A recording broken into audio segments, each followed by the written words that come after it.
So I've got a little project I'm working on here to get the Cherokee fixed up. Just before I pulled it off the road, I noticed that I was having a little bit of trouble with my brakes. Came down a hill one day and figured, feeling a little less assertive than they usually do. Not that they feel really great at the best of times with the big tires on here, but there was definitely something missing, and sure enough, a couple corners later, my brake light came on the dash. Checked my levels, and had lost a lot of fluid. Checked around, couldn't find any visible leaks, filled the fluid back up, bled the brakes, and hit the road again. And a couple days later, same thing. So seeing no visible leaks, I thought for sure it had to be the master cylinder sucking fluid back in through the vacuum there. Maybe lost a seal going into the brake booster. Pulled it apart and couldn't see any signs of leaking. And the master cylinder looked fine too, but I went and got a replacement anyways from the junkyard. And just here today, as I was about to go throw it in, figured I'd take one more look around just to check for leaks. And sure enough, I don't know if you can see that, but my brake drum back here is sopping wet, so I think I found my leak. It didn't show up right away, but it's definitely showing up now. So I'm going to pull that wheel, take a look inside, and I'm pretty sure I'm going to find a leaky master cylinder or a leaky brake cylinder in there. So luckily that's a pretty cheap, quick and easy fix. I'll take a look at that and head down to the store, grab one, bring her back, if that's what I find. So let's pull this apart, see what we got.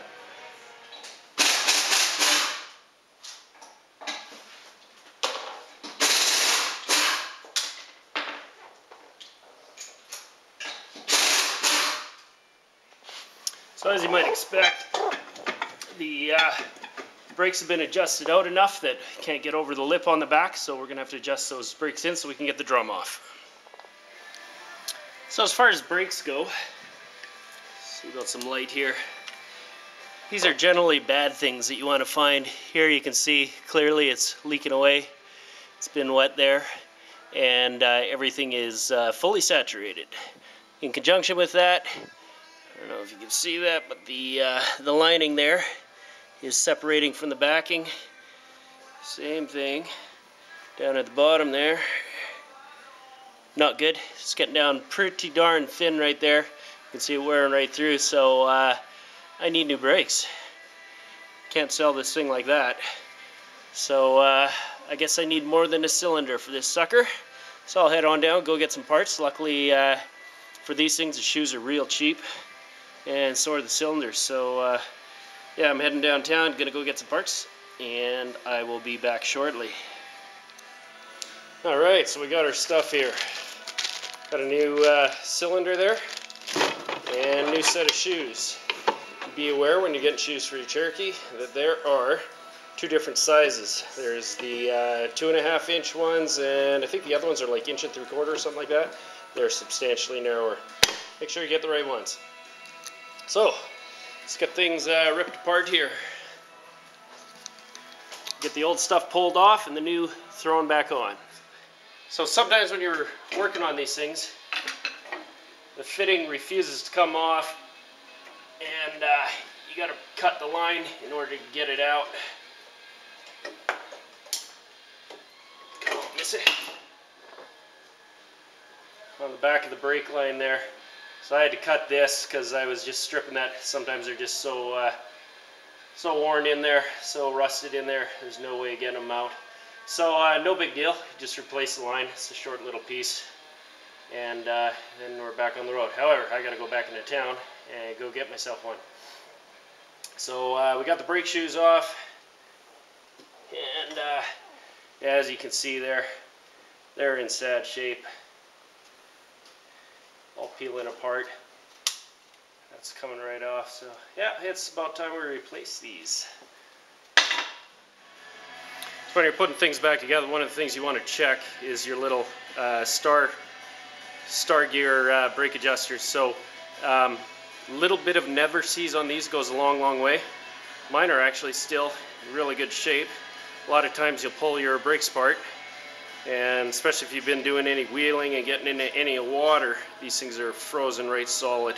Sometimes you got to replace them. So I'm going to throw a little bit of Never-Seez. Looks like I'm a little bit dry under there.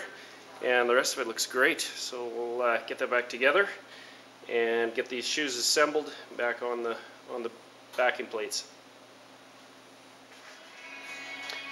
So one of the things you got to do is with this park and brake lever adjuster thingamajigger here, you got to pop it off and transfer it to the new ones.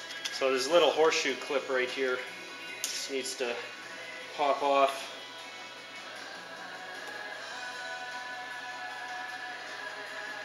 Come on, Missy. Still got her.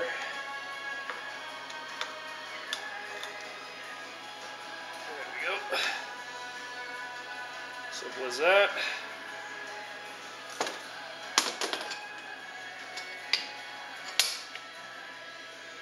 And then we'll just drive that out. So reassembling these things, do take note that there is a front and a back. There's a, primary and secondary shoe. And you can see the brake lining on the back one is a lot longer than on the front. So that's one that park and brake adjuster goes on. So we'll put that all back together and get it back under the Jeep. So I'm not going to go into step by step on what part goes where. If you don't know how to read a manual or don't have one, you probably got no business being under here, under your Jeep anyway. So I'll get this thrown back together. So we got her all back together there, and got myself new brake line, and we're ready to throw that in. And then we can get onto the master cylinder, getting that reinstalled again. Alright, so we got her back installed, got the brake line in there, and all is good. Up front here, I got the master cylinder back in, so all we got to do is fill her up with fluid and bleed the brakes, and that should have her all beat.